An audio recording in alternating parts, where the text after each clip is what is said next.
Hola, bienvenidos a Psicoestadística. La planificación es la clave del éxito. Sueña, haz que suceda. Bienvenidos a nuestra Universidad Bicentenaria de Aragua y específicamente a nuestra cátedra de Psicoestadística en la carrera de Psicología en la Universidad Bicentenaria de Aragua, como dije anteriormente. Vamos a arrancar entonces con lo que corresponde en el presente video al núcleo temático número 1. Me presento. Mi nombre es Paul Juan Carvajal y les doy una información. Bienvenida. Una breve reseña sobre mi persona. Soy ingeniero industrial, mención producción y sistemas. Soy magíster en administración de empresas, mención finanzas, magíster especializado en investigación de operaciones, programa avanzado de gerencia PAC 54, licenciado en psicología y profesor universitario de la Universidad Católica del Bello y de la casa que hoy nos recibe la Universidad Bicentenaria de Aragua. El contenido del video hablamos sobre el plan de evaluación del curso de psicoestadística, la bibliografía recomendada, y hablaremos sobre la unidad temática 1 que trata sobre la medición y análisis de datos de variables psicológicas, y explicaremos la actividad sumativa número 1. El plan de evaluación del curso lo tienen acá, estamos en la semana 1, en la clase en vivo número 1. En la semana 3 tendremos la clase en vivo número 2, la 5 la 3 y en la séptima la clase en vivo número 4. En la semana 4 tendrán que entregar lo que es la primera evidencia de evaluación de lo que es el núcleo temático número 1, que se va a correr a través de un informe de investigación, un instrumento de evaluación, una rúbrica que vale 25% de la nota. En la semana 6 tendremos la sumativa 2, que es ejercicio práctico, se corrige con una rúbrica que vale 25% de la nota. En la semana 8 tenemos la sumativa 3, el núcleo temático 3 de ejercicios prácticos, se corrige a través de una rúbrica con instrumento de evaluación, vale 25% para un 75% de la nota acumulada. Y en la semana 10 tenemos la sumativa última 4 de ejercicios prácticos como evidencia de aprendizaje, cuyo instrumento de evaluación es una rúbrica que vale 25% para el 100% de la nota acumulada del periodo. La bibliografía recomendada la tienen acá. Sin embargo, hago la acotación. Podemos utilizar cualquier fuente virtual a través de la red que tenga que ver con el área de la psicoestadística, que tenga que ver con las estadísticas, que tengan que ver con la matemática o que tengan que ver con la psicología como tal. Cualquiera de estas herramientas las podemos utilizar en esta clase. Perdón, hago la acotación igualmente que para efectos y lo menciono más adelante, para efectos del trabajo de esta materia en particular, quedan terminantemente prohibido como referencias utilizar Wikipedia, Econopedia o las fuentes de inteligencia artificial. La idea es que ustedes aprendan a investigar y se acostumbren a investigar. El psicólogo debe hacer mucha investigación. Y la investigación no es darle un copy-pega a un programa de inteligencia artificial y obtener un resultado de ahí. Aquí vamos a investigar y así va a ser evaluado. No utilizar en programas de inteligencia artificial, que por cierto, hemos detectado algunos errores conceptuales, porque recuerden, esos son programas que hacen búsqueda y pegan información de cualquier lado en función del número de visitas que lo ven. Si la información está mala, va a traer información errada. Entonces, no son fuentes válidas, no son válidas para esta materia. La unidad temática 1 habla sobre la medición y análisis de datos de las variables psicológicas, ya entrando en materia, y tiene como competencia específica analizar los principios y conceptos de la estadística para garantizar la objetividad de la investigación psicológica. Esta unidad temática 1 tiene como temario, eh, hablando sobre lo que es la psicoestadística, desarrollar su definición, identificación y hablar sobre los niveles de medición de las variables psicológicas. Como una breve introducción a lo que es la medición de psicología, vamos a decir que en el ámbito de la psicología se estudia lo que es la subjetividad humana, lo cual conlleva a procesos que normalmente son inobservables, muy difíciles de medir, como pensamientos, sentimientos y motivaciones. Más adelante en la carrera veremos una materia llamada psicometría, en la cual trataremos de medir estos elementos de alguna forma, pero acá en psicoestadística vamos a tratar de medir de alguna forma ese comportamiento.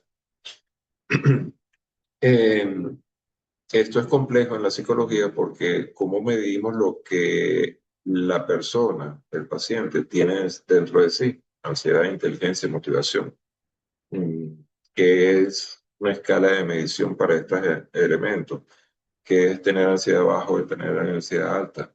Son elementos o preguntas que nos hacemos. Y esto lo hacemos a través de la medición de indicadores observables y la utilización de reglas matemáticas que incluyen la estadística. Entonces, vamos a definir la psicoestadística a través de cuatro conceptos. El primero es Steven, de 1946, que define la psicoestadística como la medición de la asignación de números a objetos o hechos de acuerdo a ciertas reglas. Entonces, habla de asignar números a objetos o hechos y introduce los primeros elementos en el campo de la psicología de lo que son las escalas de medida, ordinario, intervalo y de razón, que hablaremos más adelante. Luego, Giuliani establece que la medición es el proceso de vincular conceptos abstractos con indicadores empíricos. Conceptos abstractos con indicadores empíricos.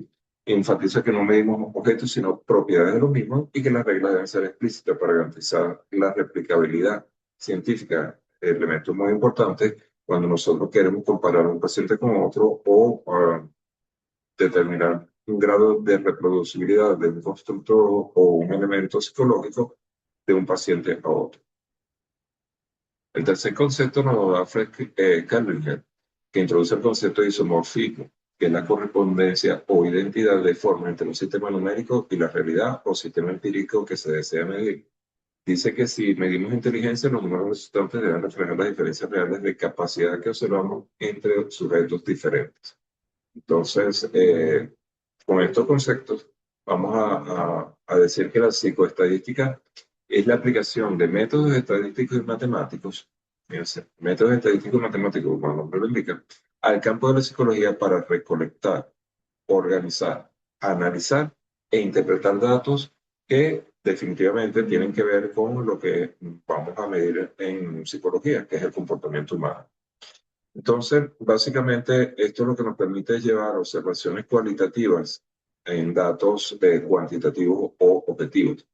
Y esto nos permite determinar entonces patrones, ver la posibilidad de existencia de relaciones entre variables y con ello poder establecer perfiles psicológicos de nuestros pacientes.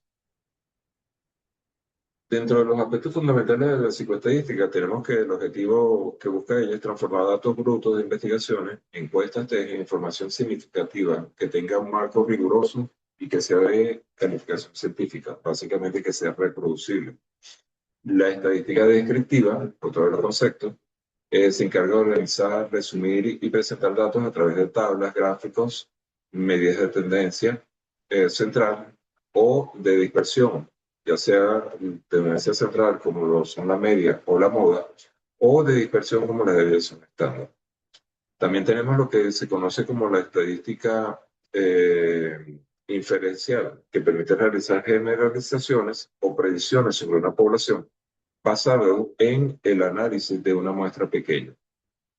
De eso básicamente se trata nuestro proceso de estadística inferencial. También tenemos que como aplicación en la psicología, como lo mencioné anteriormente, hablamos en una materia que van a ver más adelante, la psicometría, que es justamente medir esos constructos o esas formas de comportamiento humano de una forma más metodológica científica. Lo podemos utilizar en todo el campo de la investigación psicológica o en la psicología clínica, en la social o en la que empleamos en las empresas. Y la psicoestadística no se centra solamente en cálculos manuales complejos, sino también aplica software para interpretar resultados y fundamentar decisiones que pudiéramos tomar desde el punto de vista clínico o, en el caso de investigación, para reforzar y dejar nuevamente con cierto rigor científico una evidencia sólida del resultado que estamos obteniendo. Tenemos como elementos de medición, para que el proceso sea válido, cuatro elementos clave, que son la variable, el atributo, el valor y la relación. Cuando hablamos de variable, hablamos de la propiedad específica que vamos a medir. Ejemplo, lo que es el sexo o la inteligencia. Cuando hablamos del atributo, hablamos del grado o modalidad de esa propiedad. Puede ser a nivel alto, medio o bajo. Cuando hablamos del valor, es la expresión numérica asignada al atributo. Por ejemplo, un coeficiente de 110, un número específico. La relación el vínculo lógico que existe entre los valores. Por ejemplo, un valor es mayor que otro, 110 es mayor que el otro. Si te pones un coeficiente intelectual, el coeficiente de 110 es un coeficiente de. Como elementos de la medición, vamos a dar un pequeño ejemplo de lo que implica transformar una percepción social en un dato estadístico para que vean un poquito cómo se maneja. Si nosotros tenemos, por ejemplo, que mi variable es la clase social, la aplicación tal del concepto de clase social es un concepto abstracto, inclusive polémico, que podemos encontrar mil conceptos, por decir un número cualquiera, en lo cual no estamos todos totalmente de acuerdo en cuál es el concepto. Pero si a esa variable, clase social, que es un concepto abstracto, le aplicamos un atributo, nosotros vamos a decir, podemos clasificarlo, por ejemplo, en clase social baja, clase social media, clase social alta, que son modalidades observables en función del ingreso de las personas, por ejemplo. Le podemos dar un valor, decir clase 1, clase 2 y clase 3, una asignación numérica. Inclusive podemos decir que la clase alta 3 es mayor que la 2 y es mayor que la 1, y establecemos un orden jerárquico lógico. Así podemos llevar elementos abstractos a elementos numéricos. Un elemento o un concepto, mejor dicho, que se decir importante en la psicoestadística es el concepto de invarianza. La invarianza se refiere a transformaciones que se pueden aplicar a los números sin que se altere el significado de la realidad medida. Esto es importante y lo utilizamos muchísimo en el campo de la psicología para poder estudiar fenómenos. Por ejemplo, si cambiamos de grados Celsius a Fahrenheit, estamos cambiando la escala, estamos claros. Estamos pasando de grados Celsius a una escala de Fahrenheit. Pero eso no altera para nada lo que están midiendo, o sea, la sensación térmica real. En sí, el fenómeno no cambió, la sensación térmica. La escala con que lo medí sí cambió. La invarianza en este caso es el fenómeno. ¿Qué es una variable? Una variable, ya son conceptos que ustedes deben haber manejado anteriormente, es cualquier característica que puede variar de persona a persona o de situación a situación. Es opuesto a una constante, que es un valor fijo, por ejemplo, pi, 3,141516,9. Ejemplo psicológico de variables: la ansiedad, el tiempo de reacción, la inteligencia, el estrés, la memoria. Son variables de corte psicológico. Variables cualitativas. Nosotros hemos encontrado dos tipos de variables, las variables cualitativas y las variables cuantitativas. Las variables cualitativas también se denominan categóricas y expresan cualidades o atributos. Sus valores son excluyentes. Si es uno, no puede ser el otro. Las dividimos en dicotómicas y politómicas. Las dicotómicas solo son dos valores, ejemplo, vivo o muerto, sexo masculino o femenino, no llevas. Las politómicas, tres más valores, ejemplo, estado de civil, puede ser casado, soltero, divorciado, viudo. La religión católica, protestante, budista, cualquiera de las otras religiones que tenemos en ya tienen tres o más valores. En estas variables, la medición consiste en clasificar las mismas de alguna forma, sea dicotómica o politómica. Cuando hablamos de variables cuantitativas, son valores numéricos que se obtienen por recuento o medición física y permiten operaciones matemáticas. Por ejemplo, las puedo dividir en discretas y continuas, que les suena más a funciones de probabilidad. Discretas, números enteros sin valores intermedios, ejemplo, número de hijos. Es 3, es 2, es 1, 0. O número de errores cometidos. Las continuas pueden arrojar tomar o cualquier valor decimal en un rango. Ejemplo, el peso, yo puedo tener 13,3 kilos. O el tiempo, 2,30 minutos. O la estatura, 1,97. ¿De acuerdo? Son valores continuos. La otra es valores puntuales. Las variables también las podemos ver según su relación. Se dividen en variables independientes. Utilizando la nomenclatura matemática siempre se reflejan con la letra X, son las causas supuestas. Son unas variables que los investigadores las manipulan.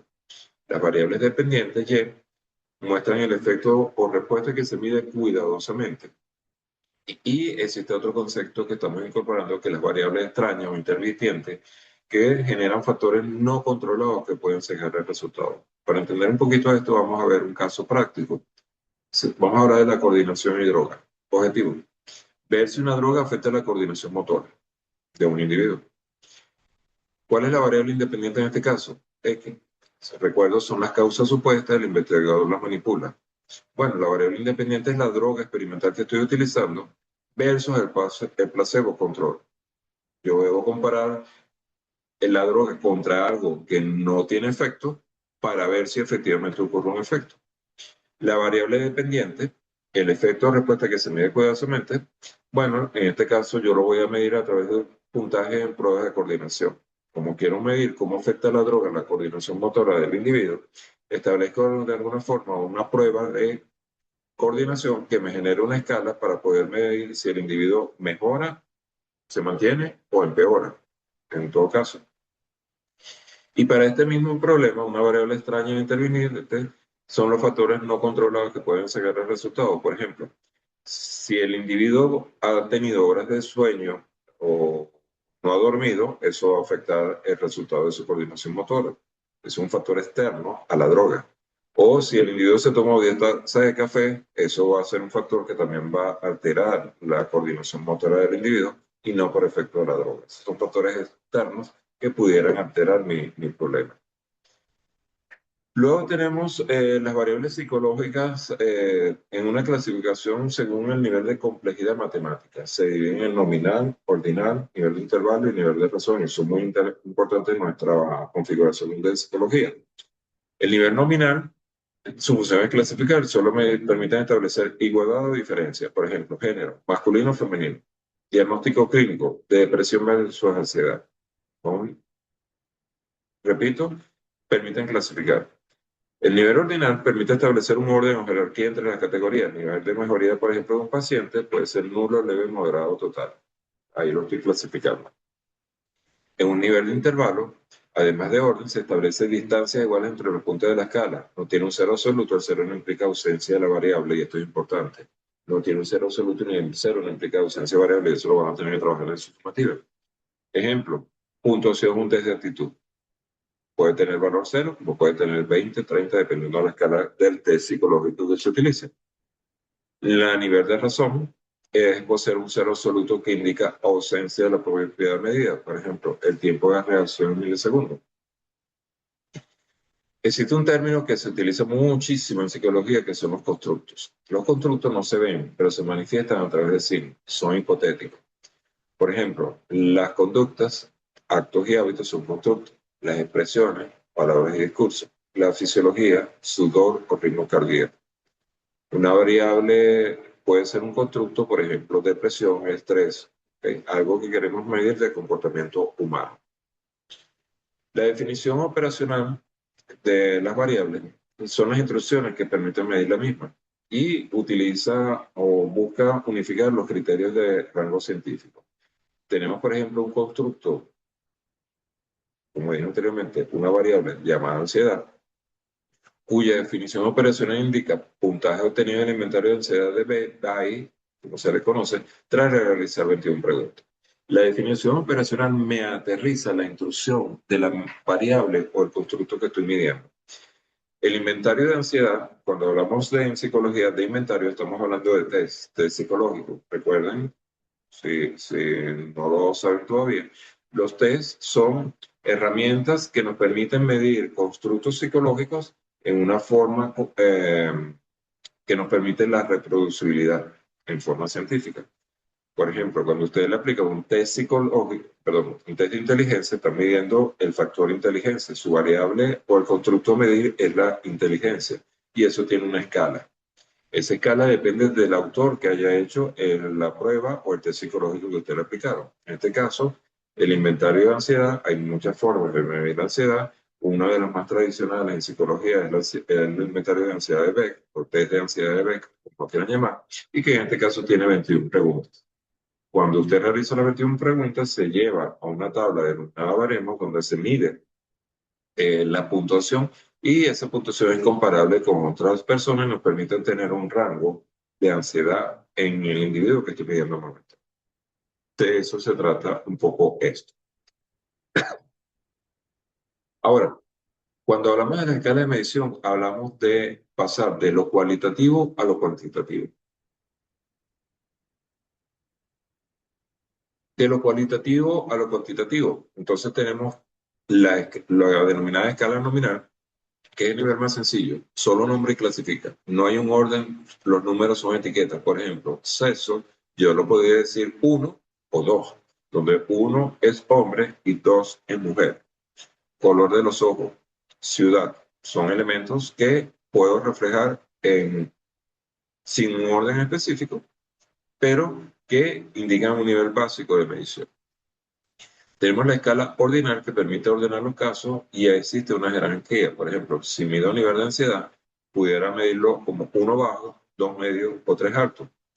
Y sabemos que tres es mayor que dos, pero no sabemos qué tanta diferencia entre ellos exactamente. O sea, no tengo una línea media que me diga entre bajo y medio es una proporción de tal naturaleza y entre medio y alto es tal proporción. No lo sabemos. Tenemos la escala de intervalos, en los cuales sí se mantiene una distancia igual entre los puntos y posee un cero relativo. Ahí hay un error. El cero no significa ausencia total del atributo, no el cero, el cero. El cero. Ejemplo, el coeficiente intelectual o la temperatura en grados centígrados. Y es muy utilizada en el test psicológico. Tenemos también la escala de razón, que es el nivel óptimo de medición, posee un cero absoluto, lo cual indica ausencia de la propiedad. Esto permite realizar cualquier tipo de operaciones matemáticas y, por ejemplo, tenemos lo que es el tiempo de respuesta, en donde indicar un cero, indica 0 segundos, por ejemplo, es que no hubo respuesta. O podemos tener un peso cero, no hay peso, o una altura cero, no hay altura. Acá les dejo un cuadro pequeño, pero interesante, en el cual les digo cuál es la propiedad de clasificación, ordenamiento, distancia o la existencia de cero absoluto en las escalas que hemos visto, la nominal, ordinal, intervalo y razón. Por ejemplo, si agarro la variable de intervalo, se clasifica, sí. Ordena, sí. Genera distancia, media distancia, sí. ¿Tiene cero absoluto? No. Recuerden que la única que tiene cero absoluto es la de razón, como muestra la tabla.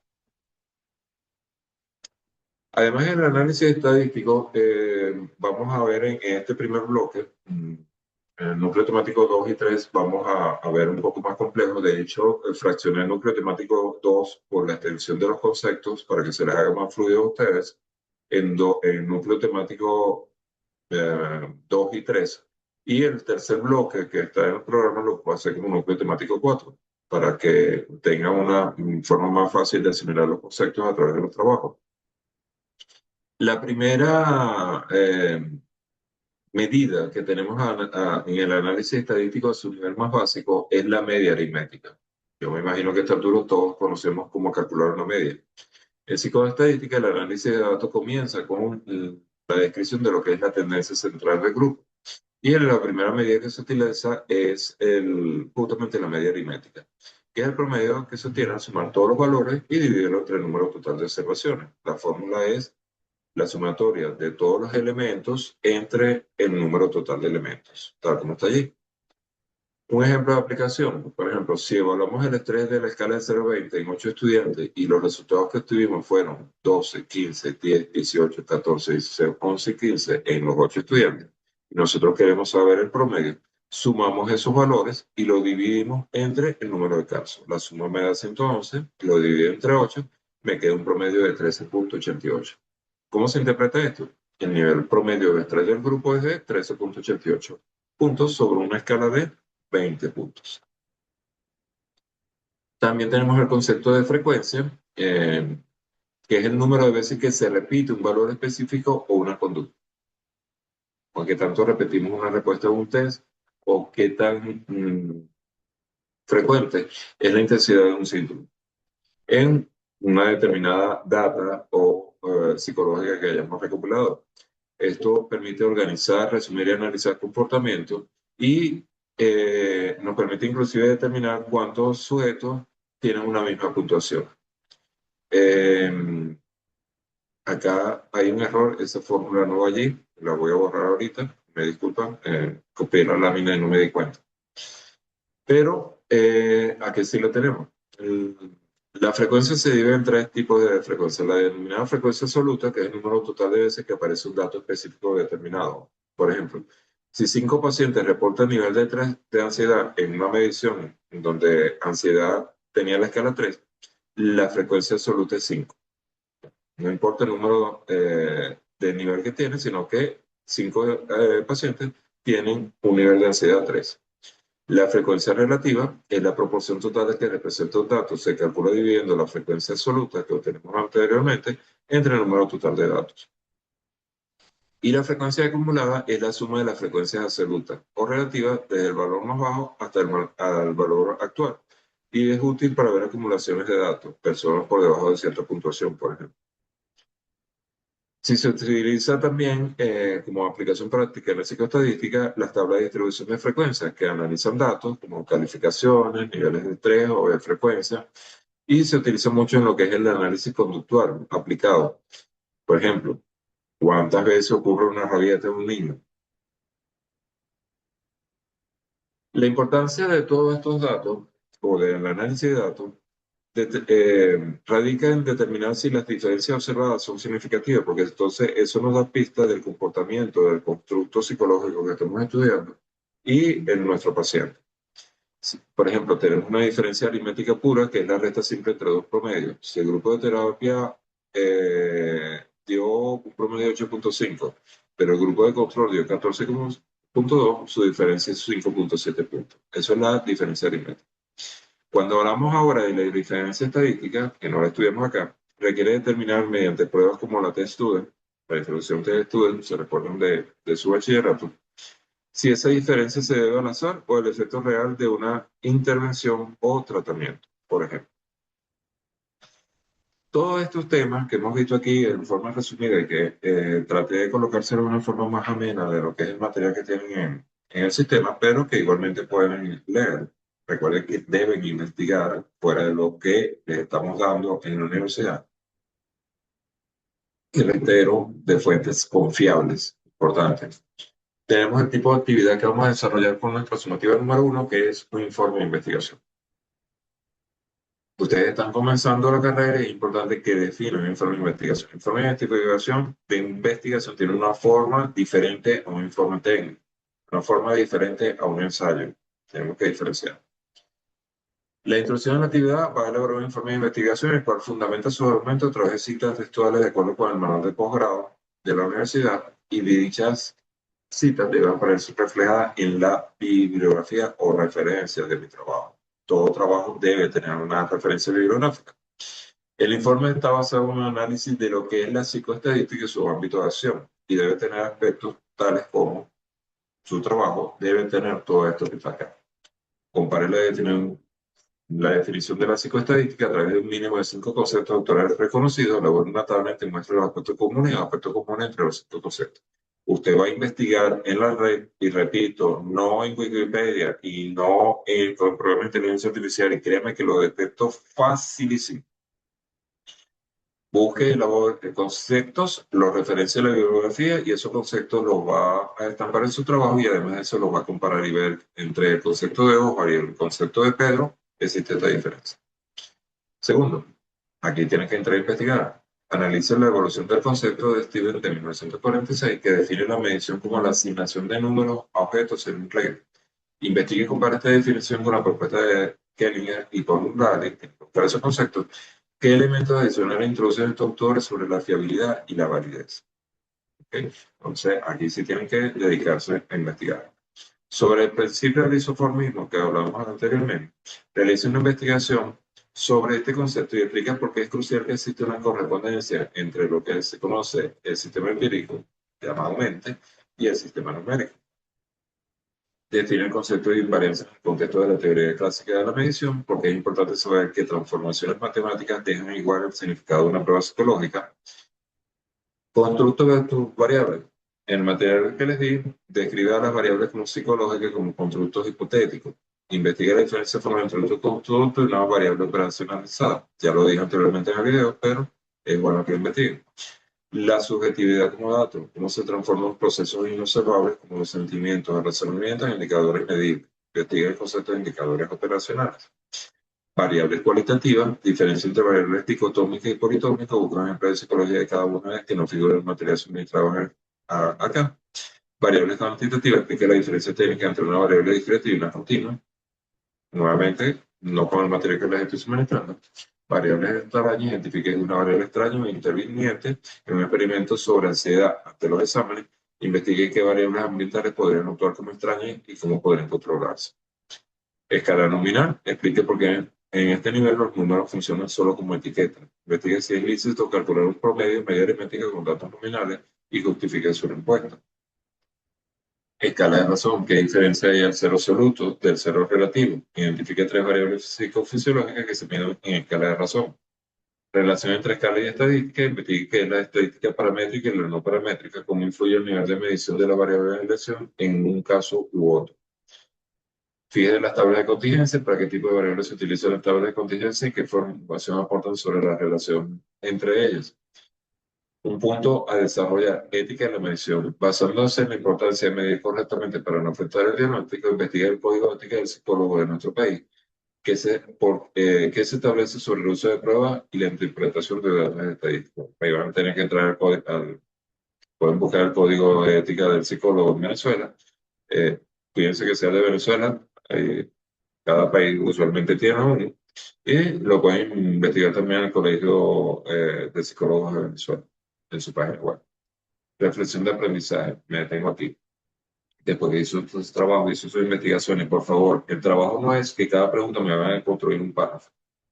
Tienen que tener un nivel adecuado a la pregunta. Hay preguntas cortas y hay preguntas más largas. Entonces no me vengan a colocar lo que antes se conocía como telegrama. 2 líneas y listo. Ya respondí la pregunta. Reflexión del aprendizaje. Deben colocar al final de su trabajo la reflexión del aprendizaje. La reflexión se escribe en primera persona y la vamos a usar mucho en los trabajos posteriores de la carrera. Y describe las experiencias personales obtenidas a lo largo del trabajo. Se diferencian de las conclusiones de un trabajo en que estas últimas se escriben en tercera persona y reflejan los resultados macros obtenidos con la investigación realizada. Entonces, cuando yo hablo de reflexión personal, yo digo, entendí perfectamente por qué las variables cualitativas o por qué las variables cualitativas son diferentes a las variables cuantitativas. Entendí. Cuando hablo en conclusión, digo, las variables cualitativas y cuantitativas son diferentes. ¿Ok? En uno lo entendí, lo asumí, lo viví, en otro simplemente reflejo lo que estoy observando. Recuerda utilizar las normas de la UA para citas de referencia. Acá tienen un link que está en el sistema. Simplemente googlean normas, buscan acá en este link las normas de la universidad y con ellas las pueden trabajar. Importante. El trabajo solicitado es informe de investigación de tipo positivo, el cual se enfoca en narrar los hechos o secuencias de acontecimientos, pero sin análisis de interpretaciones personales. Usted va a buscar los conceptos y a dar la explicación adecuada. Por lo tanto, no contiene conclusión. Entonces, mi trabajo tiene una introducción, tiene un desarrollo, que son las preguntas que les lancé, tiene